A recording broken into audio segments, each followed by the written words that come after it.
Allah kömeğini Sağ ol, sağ ol cümlemizde. Ahmet alır.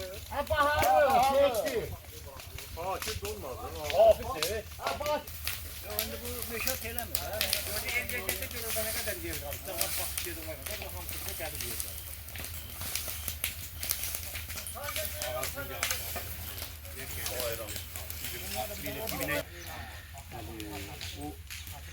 Hemen o verdiğimiz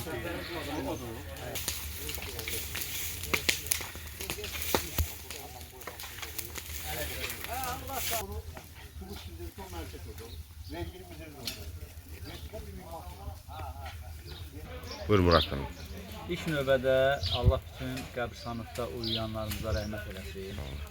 Bu günlərin bu təşəbbüsü ilə sürdük, qəbristanlığımızın təmizlənməsi və qəbristanlığımızın abadlaşmasında cəmaatımız da iştirak edir. Düzdür, müəyyən bir qismi iştirak edir. Yəni arzulayardıq ki, hamımız da iştirak eləsin. İstəyir maddi, istəyir mənəvi, kimin burada dəstəyi varsa Allah hamısının canını sağ eləsin.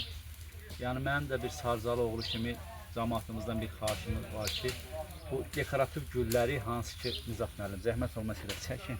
Yəni bu gülləri gətiririk, əzizlərimizin üstünə qoyuruq. Bu güllər hamısı, yəni belə deyək də, külək vurur, dağıdır qəbristanlığa, qəbristanlıqda natəmizlik yaradır. Yəni sərgə-səhmansızlıq yaradır. Allah bu günlərin burada bəlkə də yalan olmaz. Lapetdən artıq bax bu dekorativ güllərdən yığıb yandırmışıq. Cəmaatımızdan xahişimiz odur ki, kim gəlir əzizinin ziyarətinə Allah qəbul eləsin. Yəni gələndə təbii güllərdən gətirmək daha yaxşıdır. Çünki təbii güllər quruyur, amma bunlar təbiətə də ziyanlıq vurur. Yəni yerə də ziyanlıq vurur. Bunlar çürüməyən bir şeydir.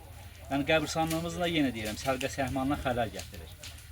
Çox sağ olun, siz də bunu işıqlandırdınız. Nizat müəllim, Allah sizləri var eləsin. Var ol müəllim. Bir daha Allah bütün dünyasını dəyişənlərimizə qəni-qəni rəhmət eləsin. Amin. Ben bugün Sarzalı, Ağdamın Sarzalı kendi cemaatimiz məsləhətləşdik, məclis eləyirik. Yəni iştirak edən də var, eləməyən də hamısı sağ olsun. Ölənlərimizə rəhmət eləsin. Şəhidimiz Kənanın böyründə təsadüf dayanmışıq. Allah Kənanın timsalında bütün şəhidlərimizə rəhmət eləsin. Bütün şəhidlərimizə rəhmət eləsin. Ölənlərimizə rəhmət eləsin.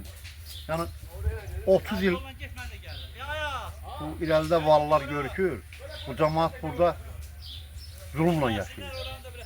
Ama bugün bu kətdə ölüləri gətirib bastırırdıq, bastıra bilmirdik. O kadar mərmilər atılırdı ki, sübutlar da var, hamısı daşları vurublar, eləyirlər. Burayla Təməz xəttinin arası 200-300 metr olan yerdir. Bugün mən bütün cemaatımızdan xahiş edirəm. Qıraqda, kətdə, orada burada yaşayan Sarzalı cemaatından xahiş edirəm.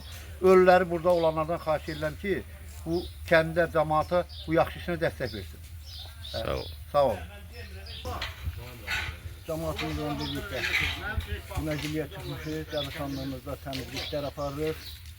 Allah cəm ölənlərimizə rəhmət eləsin. Bizim borcumuzdur da. Keçmişimizi yad edək, yadda saxlayaq, gələcək nəsillərə də nümun olsun, hamı görsün. Bilmirəm, məncə bu yaxşı. Qəşəng işdir. Sağ ol. Çox sağ ol. Allah rəhmət eləsin. Amin.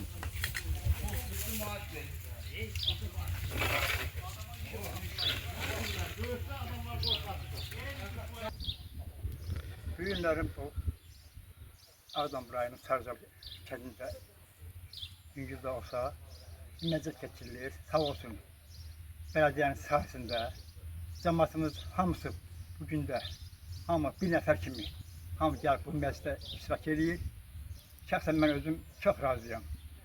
şərəf duyuram ki, bütün bu burada uyuyan ana bacılarımız, qardaşlarımız, atalarımız, babalarımız hamısı burada uyuyur.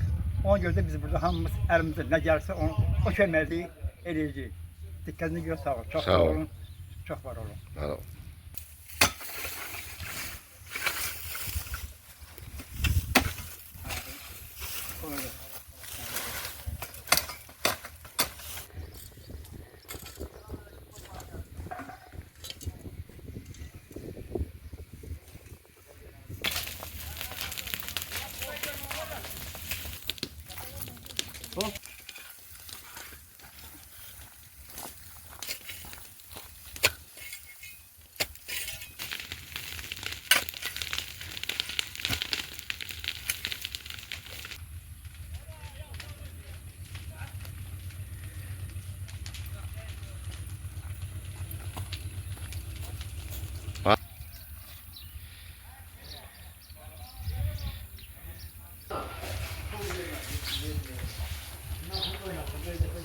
Selamat.